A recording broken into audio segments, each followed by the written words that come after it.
La musculation a un très gros problème en ce moment. Quand tu vas sur YouTube ou sur les autres réseaux sociaux comme Instagram, TikTok, etc., et que tu regardes les influenceurs fitness d'aujourd'hui, il y a une chose qui se ressemble sur toutes leurs vidéos. Ils vont parler de la forme de la musculation. Ils vont te parler de quel exercice pour tel groupe musculaire choisir. Ils vont te parler de est-ce qu'il faut faire du full body, est-ce qu'il faut faire du PPL, du upper lower, du bro split. Ils vont te parler de tel aliment pour leur diète, etc. Ils vont te parler de la forme de la musculation. Aujourd'hui, dans cette vidéo, je vais te parler d'une chose dont très peu d'influenceurs fitness parlent, qui est tout simplement le fond de la musculation. Pourquoi c'est important de se concentrer sur le fond de la musculation et non pas sur sa forme? Dans cette vidéo, je vais te parler d'un problème dont peu de monde parle. C'est un problème qui concerne, comme je te l'ai dit, le fond de la musculation. C'est tellement quelque chose de grave que c'est la majorité des adhérents qui sont concernés et c'est quelque chose qui fait abandonner la musculation et qui nuit à ton progrès. Aujourd'hui, je vais te parler de pourquoi la musculation est devenue ennuyeuse et comment sortir de ce piège. Et comment tout simplement faire en sorte que la musculation redevienne cette chose joyeuse dans ta vie, tout simplement. En fait, aujourd'hui, il y a un très grand problème qui concerne notre société tout entière, c'est le fait qu'on veut tous des résultats rapides, des résultats optimisés, ce que la science dit, etc. C'est un problème, en fait, où les gens, aujourd'hui, ne sont plus patients. On le voit avec les contenus qu'on consomme, des contenus de plus en plus courts, avec de plus en plus de montage, etc. Sauf qu'il y a un problème, c'est que la musculation est un sport qui demande énormément de patience. C'est une discipline qui est extrêmement rigoureuse et qui a besoin d'énormément de patience. Et aujourd'hui, on est au point de tout optimiser dans la musculation. Et que aujourd'hui, la science commande la musculation. Sauf que ça, c'est un très très grand problème parce que l'optimisation rend chiante la musculation. Et ça, c'est quelque chose qui détruit absolument tes résultats. Tu peux me prendre pour un fou, mais l'optimisation est un piège que beaucoup d'adhérents tombent dedans. En fait, je vais t'expliquer la boucle infernale qu'un adhérent de musculation moyen subit, et je vais te parler de mon expérience, je vais te parler aussi d'expérience de plusieurs adhérents de la salle de sport, de mes amis qui sont à la salle de sport, de gens que je connais très bien. En fait, la musculation, à travers des vidéos sur les réseaux sociaux, tu vas découvrir cette chose, tu vas découvrir cette discipline. En fait, quand j'ai découvert la musculation, ou peut-être quand tu as découvert la musculation, c'était quelque chose où tu étais extrêmement content d'y aller. T'étais là après les cours ou après le travail, t'allais à la musculation, t'allais dans la salle, t'adorais faire ta séance, tu progressais. Chaque mois, tu voyais une évolution de ton physique parce que la première année de musculation, c'est là où tu prends quasiment le plus de muscles. C'est énorme, c'est comme si tu étais sous stéroïdes tellement tu prends de muscles, c'est quelque chose de fou, tu prends de la force et tu es conscient pour la première fois de ta vie que peut-être grâce à tes efforts que tu mets en place, tu as la possibilité de changer ton corps. Et ce changement t'apporte énormément de bien-être. Ça t'apporte de la confiance en soi, ça t'apporte de la fierté, ça t'apporte énormément de bonnes choses qui vont améliorer ta santé mentale.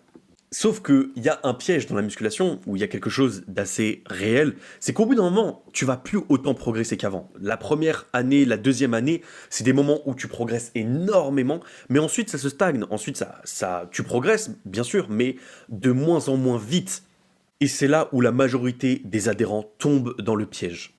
En fait, tu as envie de retrouver cette courbe de progression que tu avais avant, sauf que tu ne l'as plus, tu as passé ces premières années magiques de musculation, et donc tu commences à stagner, tu commences à être sur des plateaux, c'est-à-dire des gros moments pendant des mois et des mois, des gros moments de ta vie où tu vas plus progresser, tu vas avoir du mal à prendre en poids, tu vas avoir du mal à sécher. C'est des choses extrêmement dures de la musculation, mais qui sont réelles. Et tu tombes dans le piège de l'optimisation. Tu tombes dans le piège de la science a dit que. Aujourd'hui, quand on est sur les réseaux sociaux, on est bombardé de vidéos qui nous expliquent que tel exercice est le meilleur exercice. Top 10 des meilleurs exercices pour les pecs. Top 10 des meilleures machines pour entraîner le vaste externe du biceps. En fait, aujourd'hui, sur les réseaux sociaux, tu as des milliers et des milliers de vidéos qui t'expliquent comment optimiser ton entraînement sur la moindre minute, comment optimiser ton entraînement du coude. Alors, il faut que tu ailles sur la poulie, que tu fasses une extension inverse en mettant un angle de pi sur 3, et en fait, ça te bousille complètement le cerveau. l'optimisation va commencer à te brouiller. T'es là, tu vas dire, ok, genre, je vais appliquer ces choses-là parce que j'ai vu que dans une vidéo que en fait, c'est pas bien de faire du développé couché parce que c'est mauvais pour les articulations. Donc, je vais commencer à faire de la presse inclinée à pi 3 quarts et que je vais faire un tempo de 3 sur 2, que je vais prendre 1 minute 57 de temps de repos et que je vais prendre 5 millilitres de BCAA avant de faire la séance. Et donc, tu commences à optimiser ces choses-là. Sauf qu'il y a quelque chose qui disparaît de tes séances. Il y a quelque chose de magique qui a disparu de tes séances. Et cette chose de magique que tu avais avant, c'était cette envie, c'était cette motivation que tu avais à aller t'entraîner. C'est que avant, quand tu allais t'entraîner, tu avais envie de t'entraîner parce que tu passais un bon moment. Sauf qu'aujourd'hui, de plus en plus d'adhérents, et ça a été mon cas pendant plus quasiment de 6 mois, où en fait, je n'avais plus envie de m'entraîner. Je n'avais plus envie d'aller à la salle, tout simplement parce que, oui, j'avais fait ces premières années de musculation qui étaient absolument magiques et j'étais tombé dans le piège de toujours optimiser, d'écouter la science. Et donc, mes séances devenaient complètement ridicules, où en fait, je n'arrivais même plus à prendre de plaisir dans mes séances parce que j'écoutais ce que la science me disait, mais je n'avais pas envie. C'était des choses chiantes à faire. Et que je n'ai pas envie de faire ce que la science me dit de faire parce que je vais optimiser de X% mes séances. Tu veux savoir le vrai secret de comment progresser en musculation? Fais ce qu'il te plaît. Fais ce que tu as envie de faire en musculation et tu progresseras. C'est aussi simple que ça. Tu sais, c'est une courbe où en fait, t'as la personne totalement débile qui aime faire ce qu'elle veut à la salle de sport, t'as le mec au milieu qui se croit super intelligent en faisant ce que la science lui dit de faire, et t'as le putain de Tchad, t'as le putain de mec qui a 1 million de QI et qui a juste compris que pour progresser en musculation, faut faire des choses qui nous plaisent. C'est aussi simple que ça. Tu ne vas pas progresser en faisant des choses que tu ne veux pas faire. C'est aussi simple que ça. J'espère que ce message va vraiment te toucher, que c'est vraiment le déclic pour que tu comprennes cette chose-là. Tu ne vas pas progresser en faisant des exercices que tu n'aimes pas faire. Parce que peut-être que la science te dit que oh oui, il faut faire tel exercice, que le développé couché, c'est un exercice où tu peux te faire mal. Oui, totalement, la science a raison là-dessus. Sauf que là où la science ne te dit pas une chose, c'est que si tu fais un exercice que tu ne veux pas faire, tu ne vas pas te donner à fond. Et cet exercice va t'ennuyer, tu ne voudras plus aller à la salle de sport, tu ne vas plus te donner autant à fond. Cette magie de la salle de sport va disparaître et à la longue, tu vas arrêter la musculation ou tu ne vas plus te donner à fond. Tu vas commencer à te donner des temps de à te donner des jours de repos que tu ne mérites pas. Tu vas commencer à dire oui, mais dans tous les cas, j'ai pas envie d'aller à la salle de sport. Tu vas commencer à ne plus vouloir aller à la salle de sport. Tu ne vas commencer à ne plus vraiment t'intéresser à la salle de sport, à la musculation. Et donc, qu'est-ce que tu vas faire? Tu vas pas progresser. En progressant encore moins, tu vas encore avoir moins envie d'aller à la salle de sport et tu vas rentrer dans une boucle infernale qui est absolument désastreuse. Désastreuse, que ce soit pour ta santé mentale et pour ta santé physique. Et moi, je vais te dire quelle est la chose magique qui différencie les premières années de musculation à cette phase où tu es complètement déprimé. C'est la motivation. Et c'est quelque chose, je trouve que peu de monde parle aujourd'hui. Tu sais, aujourd'hui, on parle de discipline, discipline, discipline, discipline. Je vais te dire quelque chose, et c'est quelque chose d'assez controversé, donc reste vraiment jusqu'au bout de cette vidéo pour vraiment que je t'explique. La discipline, c'est peut-être la chose la plus surcotée qu'on puisse avoir. La motivation, c'est au-dessus de la discipline, et pas l'inverse. La discipline n'est pas au-dessus de la motivation. Parce que ce que la discipline n'a pas de la motivation, c'est que la motivation, c'est l'envie en plus. La discipline est excellente. Ne me fais pas dire ce que je n'ai pas dit. La discipline est nécessaire. C'est quelque chose qui est obligatoire aujourd'hui quand tu es en musculation. La discipline est obligatoire. La discipline, c'est vraiment ce qui différencie les grands hommes des autres. C'est quelque chose que tu n'as pas envie de faire, mais tu le fais quand même. C'est littéralement la définition de la discipline. Mais pourquoi c'est important d'avoir de la motivation et pourquoi la motivation, c'est quelque chose qu'on a trop mis de côté? C'est que tu as envie de te donner à fond. La motivation, c'est quelque chose que quand tu te lèves le matin et que tu es motivé, tu as envie de te dépasser. Parce que tu as cette envie au fond de toi, au fond de tes tripes. Tu as cette envie de te surpasser. Ce que la discipline n'a pas. Quand tu te lèves le matin et que tu as la discipline, tu es juste en mode « Ok, j'ai pas envie de le faire, mais je vais le faire quand même. » Et cette envie que tu as quand tu es motivé, c'est un boost. C'est comme si tu vivais H24 sous pré-workout. C'est comme si tu vivais sous stéroïdes. La motivation, c'est ça. Imagine une envie sous stéroïdes. Imagine une vie sous stéroïdes d'envie, où tu as tout le temps envie de te dépasser, tu as tout le temps envie d'aller à la salle de sport, envie d'apprendre sur la salle de sport, envie d'améliorer ton bien-être à la salle de sport. Imagine une vie comme ça. Et juste à quel point, pour te dire à quel point la motivation c'est quelque chose d'important, et je vais te poser une question vraiment simple. Combien d'euros tu serais prêt à dépenser pour vivre ne serait-ce que 5% plus motivé tout au long de ta vie? Personnellement, je serais facilement, je débourserais 1 million d'euros. Facilement. 5% de motivation en plus tout le long de ma vie. En fait, je ne sais pas si tu arrives à réaliser à quel point la motivation c'est quelque chose d'important. Et la motivation, c'est vraiment la magie que la science a fait disparaître de la musculation. Et c'est vraiment quelque chose, je trouve, qu'on a fait disparaître pour le remplacer par le mot magique qui est la discipline. Oui, mais t'as pas envie d'aller à la salle de sport, c'est parce que t'es pas assez discipliné. Oui, mais tu progresses pas à la salle de sport, c'est parce que t'es pas assez discipliné. Mais en fait, si j'ai pas envie d'aller à la musculation, je ne vais pas progresser. Et encore une fois, c'est ce que je répète, la discipline c'est important, oui, mais la motivation c'est la chose au-dessus qui va vraiment changer tes résultats à la salle de sport. Et donc c'est pour ça que je le dis toujours, oui, c'est très important de s'entraîner avec ces conditions anatomorphologiques qui sont particulières à notre corps. Oui, c'est important de s'adapter aux machines de notre salle de sport. Si on a envie de faire un exercice genre de la chest press, mais qu'on n'a pas la machine dans notre salle de sport, il faut s'adapter. Oui, il y a des contraintes à prendre en compte. Néanmoins, s'il y a bien une contrainte à prendre en compte avant peut-être celle des autres, c'est est-ce que j'ai envie de faire cet exercice? Est-ce que cet exercice me donne envie? Est-ce que j'aime cet exercice? Par exemple, quand moi je vais à la salle de sport, j'adore l'exercice que je fais. J'adore faire du développé couché, j'adore faire du tirage vertical, j'adore faire du développé militaire, j'adore ces exercices-là. Néanmoins, je sais que faire du développé couché n'est pas forcément le meilleur exercice à mon anatomorphologie, mais j'adore cet exercice-là, j'adore cet exo. Donc c'est pour ça que je vais continuer de le faire. Et peut-être que dans 3 ans, quand j'en aurai marre de faire cet exo, je passerai à un autre. Si aujourd'hui tu fais un exercice qui est chiant, mais que la science dit que c'est le meilleur, n'hésite pas à le changer. Si c'est un exercice que t'aimes pas, change-le. C'est aussi simple que ça. Oui, mais si j'ai cette mentalité-là, par exemple, si j'aime pas faire les jambes, je vais jamais faire les jambes.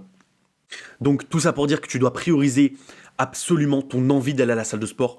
Tu dois prioriser ton fun, aussi simple que ça. La salle de sport, c'est un endroit où tu dois prendre du plaisir. C'est sûr que oui, si demain tu as envie de faire du bodybuilding à très haut niveau, oui, va falloir que tu prennes un coach, il va falloir que tu écoutes ce coach qui va sûrement te donner des exercices que tu n'as pas envie de faire. Mais là, c'est ton métier. On te paye pour faire de la musculation. On te paye pour que tu sois bodybuilder. À ce que sache, tu n'es pas un bodybuilder. On ne te paye pas pour aller à la salle de sport. C'est plutôt l'inverse. Donc maintenant, dans cette vidéo, je vais vraiment t'expliquer comment retrouver cette envie, cette motivation d'aller à la salle de sport, comment maximiser son fun, tout simplement, et comment sortir de cette boucle que tu es enfermé, tout simplement, où tu optimises, la musculation devient chiante, tu abandonnes la muscu, et en abandonnant la muscu devient chiante, etc. Et tu es dans la boucle. En premier point, et c'est quelque chose que j'en parle dans beaucoup de mes vidéos, avoir un but, avoir un objectif. S'il y a bien quelque chose que tous les adhérents de musculation ont peut-être en commun, c'est que quand tu débutes la musculation, quand tu commences la salle de sport, tu es complètement fasciné par la muscu. Parce que, comme je l'ai dit plus tôt dans la vidéo, c'est peut-être un des premiers moments de ta vie où tu as compris que en investissant sur toi-même, tu avais des résultats en retour. Et donc, tu es complètement fasciné par ça. Et quand les premières années de muscu, quand tu commences vraiment la musculation, tu as cet objectif d'avoir un bon physique. Tu te lèves le matin, tu penses à la muscu. Tu manges l'après-midi, tu penses à la muscu. Quand tu fais ta séance, tu es content de faire ta séance. En bref, tous les jours, tu penses, tu bois, tu manges, tu dors, musculation. Et c'est vraiment quelque chose de très particulier. Quand on commence la musculation, on a un objectif, on a un but d'être la personne la plus esthétiquement possible. Notre but, notre objectif, c'est de progresser en musculation. Et comme je l'ai dit, c'est quelque chose qui va s'estomper de plus en plus avec la courbe de progression. Parce qu'au bout de 2 ans et demi, 3 ans, c'est quelque chose qui va vraiment s'arrêter, voire qui va s'effondrer parce que tes progrès ne vont plus suivre. Et c'est quelque chose de triste, mais de bien réel. Donc, rattache-toi à un objectif, rattache-toi à un but. Peut-être que ton objectif était de prendre de la masse, peut-être que ton objectif était d'être esthétique, de perdre du poids, d'avoir des abdos. Peut-être que tes premiers objectifs, c'était ça. Rattache-toi à un deuxième objectif. Moi, c'est quelque chose qui m'a vraiment aidé. Au début, je suis quelqu'un qui voulait avoir énormément de masse musculaire. J'ai commencé la musculation, j'étais quelqu'un d'assez sec, j'étais quelqu'un d'assez maigre. J'ai très très vite progressé, j'ai pris beaucoup de masse. Et en fait, en prenant beaucoup de masse, j'étais en mode, ok, bah, j'ai commencé à accomplir mon objectif tout simplement. Où j'étais en mode, ok, genre là, je suis content de mon physique, j'ai pris beaucoup de masse, j'ai quelque part accompli mon objectif ou mon but. J'étais plus rattaché à cet objectif, j'étais plus rattaché à un but. J'avais perdu ce fil conducteur de ma vie. Et donc, à un moment, j'ai rattaché ce fil conducteur et j'ai fait, ok, maintenant que j'ai eu cette masse, j'ai envie d'être esthétique. Et être esthétique, ce n'est pas qu'un physique, c'est toute une philosophie de vie. Et donc, c'est vraiment quelque chose que je me suis rattaché et ça m'a énormément aidé. Donc vraiment, n'hésite pas à te rattacher à un objectif, à un but, c'est très important. En point numéro 2, et c'est un point que j'ai beaucoup abordé précédemment, c'est encore une fois, amuse-toi à la salle. Priorise ton fun à la salle de sport, c'est aussi simple que ça. C'est vraiment une philosophie que j'ai envie de te dire. La musculation n'est pas qu'un sport, c'est toute une philosophie. Si tu as envie de faire tel programme de muscu, si tu as envie de faire du bro split ou du PPL, si tu as envie de faire du upper-lower, fais-le. Si tu n'as pas envie de faire du PPL mais que tu as envie de faire du upper-lower, fais du upper-lower. C'est vraiment quelque chose que j'aimerais que tu comprennes. Il n'existe pas de mauvais exercices. Il n'existe pas de mauvais programmes, de mauvais entraînements. Il existe des exos que tu n'aimes pas, il existe des exercices qui ne sont pas conformes à ton anatomorphologie, mais il n'existe pas de mauvais exercices en soi. C'est un mythe dans la musculation. Et encore une fois, mais tu peux t'amuser autrement. Frérot, si tu as envie d'abuser de la caféine, abuse de la caféine avant tes entraînements. Oui, je sais qu'aujourd'hui sur les vidéos, sur TikTok, etc., et même moi, il y a quelques mois, j'ai été dans ce cas-là, en mode oui, mais le pré-workout, c'est pas bon, c'est trop cher pour ce que c'est, etc. Oui, c'est trop cher pour ce que c'est, mais le pré-workout apporte quelque chose que aucun autre complément apporte, c'est du fun, putain, c'est drôle de prendre du pré-workout, c'est putain de bien de faire une séance où t'as v'là la caféine dans le sang, où t'as un putain de pump, tu te regardes, t'es bien. Il n'y a aucun autre complément alimentaire qui t'apporte ça. La whey, ça t'apporte pas ça, la créatine, ça t'apporte pas ça. Il n'y a que le pré-workout qui t'apporte ça. Quand tu abuses de la caféine et que tu fais de bonnes séances, c'est quelque chose d'extrêmement important. C'est quelque chose de très important.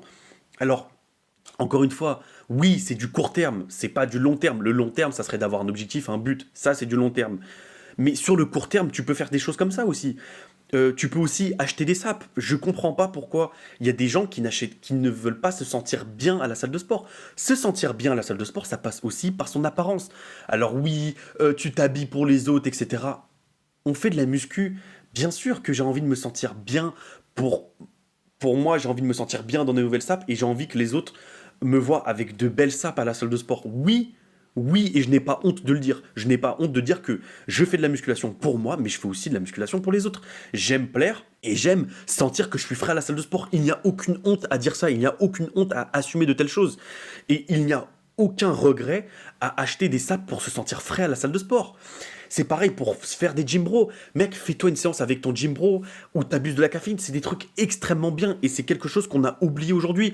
Aujourd'hui, on te dit que non, c'est pas bien, il faut faire ci, il faut faire ça. Fais ce qu'il te plaît. Si t'as pas envie de faire de séance avec ton gym bro, ne fais pas de séance avec ton pote d'entraînement. Il n'y a absolument aucun problème à ça. Encore une fois, fais ce qu'il te plaît. Fais ce que tu as envie de faire. C'est ma règle d'or. Je l'ai dit dans plein de mes vidéos. Si tu es dans le développement personnel, si tu es déjà quelqu'un qui regarde mes vidéos, si tu es déjà quelqu'un qui essaye de s'améliorer chaque jour, tu as déjà la bonne mentalité. Donc fais ce que tu as envie de faire. C'est souvent la meilleure des choses à faire. Moi, c'est Julien Sans Filtre. J'espère que tu as aimé cette vidéo. Ma mission, c'est d'aider les jeunes hommes à être des meilleures versions d'elles-mêmes. N'hésite pas à rejoindre le mouvement en t'abonnant, en likant et en posant une question peut-être en commentaire. J'y répondrai avec grand plaisir ou en me soutenant. C'est gratuit et ça fait extrêmement plaisir. On se retrouve pour une prochaine vidéo, frérot. Fais-moi un bisou. Mouah.